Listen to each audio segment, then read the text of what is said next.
দিল্লির লাড্ডুরা যেটা বলতো, এই লাড্ডুদের মাধ্যমে এতদিন পরিচালিত হয়েছে বাংলাদেশ। যেভাবে শেখ হাসিনার ফ্যাসিস্ট সরকারের আওতাধীন অবস্থায় আমরা যে জেল জুলুম নির্যাতনের শিকার ছিলাম, সেই নির্যাতন থেকে ছাত্র জনতা এবং সেনা সশস্ত্র বাহিনীর সদস্যের মাধ্যমে আমরা দেশকে পুনরায় শান্তিপূর্ণ অবস্থানে ফিরে নিয়ে আসতে পারছি।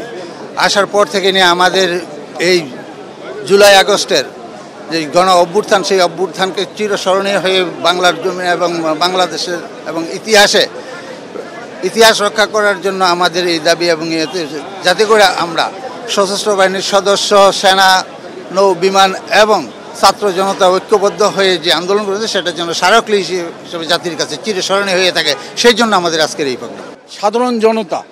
সাধারণ ছাত্র জনতা বলেন, কর্মজীবী বলেন, চাকরিজীবী বলেন এবং অবসরপ্রাপ্ত বলেন, চাকরি, সবাই মন খুলে একটু বেড়াইতে পারতেছে। এই আয়োজন যেরকম এক জায়গায় সমবেত হইতে দিত না 24-এর পূর্বে, কারণ হইলেই ধরপকড়, হইলে গুম নাইলে খুম। এই ডেভিল পলিটিশিয়ানদের থেকে বাংলাদেশ আজ মুক্ত, আজ স্বাধীনতা তো অর্জন করছেই, তার মধ্যে একটু মুক্ত হয়। এই 17 বছর যেভাবে মানুষকে বন্দি করে রাখছিল এবং সাবোটাজদের মাধ্যমে দেশটাকে পরিচালিত হতো, সাব্বাসিত হয়ে সেই দিল্লির লাড্ডুরা যেটা বলতো, এই লাড্ডুদের মাধ্যমে এতদিন পরিচালিত হয়েছে বাংলাদেশ। এখন এই 24-এর পরে, 5ই আগস্টের পরে মানুষ, আপনি দেখেছেন, বাড়ির থেকে প্রতিটি জায়গার থেকে, প্রতিটি স্থান থেকে, শ্রমিক বলেন, কৃষক বলেন, সবাই বের হয়ে আনন্দ মিছিল করছে, যা আমরা দেখি নাই 75-এর পূর্বে। 75-এর পরেও মানুষ আনন্দ মিছিল করছে। এবং এই খুনকারী সরকার যাওয়ার পরে, বিদায় নেওয়ার পরে মানুষ আনন্দ উচ্ছ্বাসের মাধ্যমে মন খুলে কথা বলতে পারতেছে।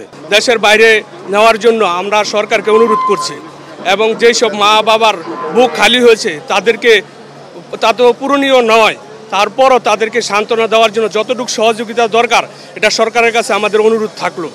এবং এত কিছু হওয়ার পরও দেশের থেকে এখনও কিন্তু দুর্নীতি ওঠে নাই।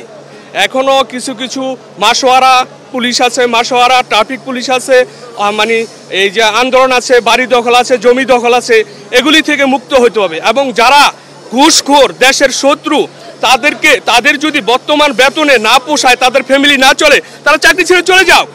হাজার ছাত্র আছে, তারা বেকার ঘুরতেছে, বিসিএস পাস করে, অনার্স কমপ্লিট করে, তাদেরকে নিয়োগ দেওয়া হোক। তাদের এই দুর্নীতিবাজকে দেশ থেকে উডুল করতে হবে।